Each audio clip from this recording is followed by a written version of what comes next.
Today, we are going to make some grass. No, I'm not in Colorado, so it's not going to be that kind of grass. It's our techniques that are so simple and sensible, your mothers have practically built themselves.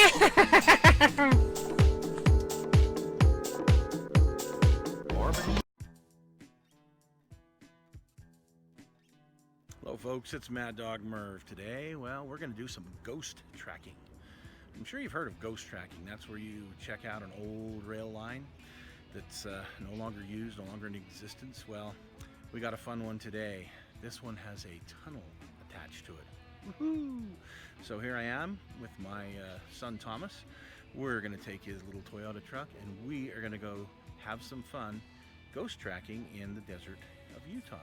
We're going to go to a place that, well, I thought I'd been everywhere in this state.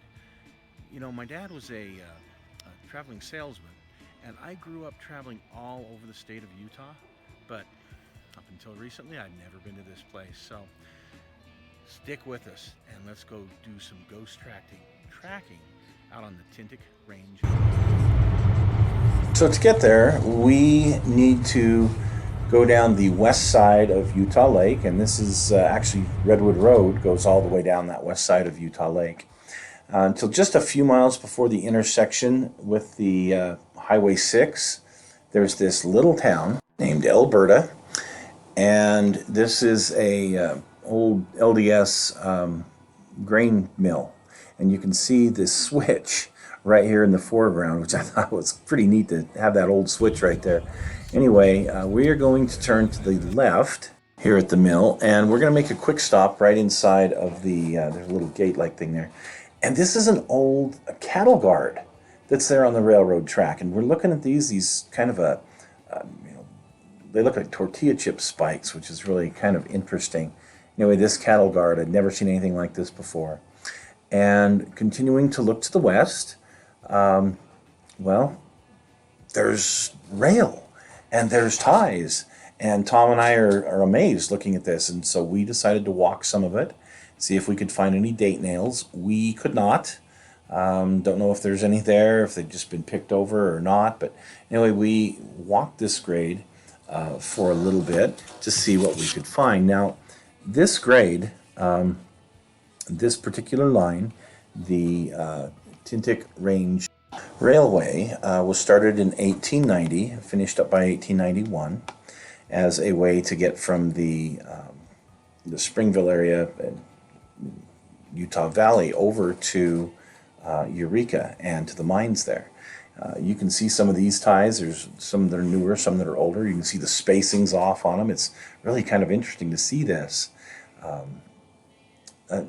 Again, these have been here for quite some time, and looking at some of these, they may be original to the 1890 grade. Anyway, this particular railway was in use until about 1972, 1973, when it was abandoned. So we're going to get back on the road and we're going to head towards the mountains, which aren't too far away, about 3 miles in the distance. And once we get there, wow, some of the roads, some of these little grades that we're on are, yeah, we need a 4x4 to access what we're doing. So that's why we brought the truck. There is a little road, this slant road, Alberta slant road that you go on, and you can see here we are at the approach to the tunnel. And all I could find on any of the official records was this is tunnel number 1. So this is looking kind of to the north and the east as the approach that we were just coming down. And it's a lot narrower than it looks in this picture. I know it kind of looks narrow in this picture, but it's narrow. It is definitely a narrow little place. But it was a good morning when we were there, nice and sunny out there, partly cloudy, which was good. And you pull up to this. And a lot of people probably don't know and understand what this really is, but this was the tunnel that was cut through the rock. And again, this was the main line on the D&RG. Well, D&RG owned it, but the Tintic Range line. You can see Tom's truck here. Give you some idea of how narrow this little area is that we were going into. What really excited me about this little tunnel is looking around the tunnel. We could see some of the areas where they had actually had to blast. We could see on the roof of the tunnel the remnants of the soot from the steam engines and from the, I guess at some point they ran, well, they had to, in the 60s and 70s, they had to run diesels through here. So, but the remains of all that soot, pretty stinking cool. Here's a good close-up of it. Obviously, I'm going to be modeling this at some point in time. It's kind of fun to imagine going through this in a steam engine or passenger car of the old days. Which, yeah, there was passenger service up here, and here we are. It's pretty bumpy inside, but still just so cool to be able to drive through this from one end to the other without any problem. So we decided to take the little road that goes up on top, and you can see the cut for the tunnel here in the foreground. That kind of lighter area is the cut that goes through. So we are actually up on top of where the tunnel is.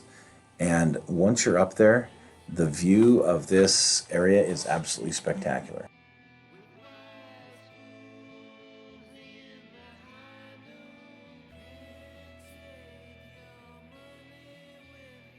So now we've climbed down off the top, and you can see the southern end of the tunnel and the grade here in the foreground.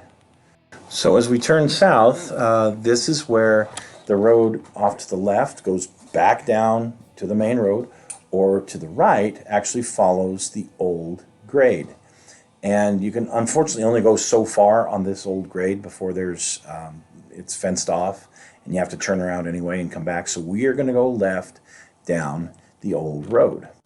So we're going to get back down to the road. We're going to head west about 1 mile to this area where there was this, I call it a switchback, that's not the proper term, but you can see at the very bottom right of this picture, there is a steam engine. There's a train running through the trestle.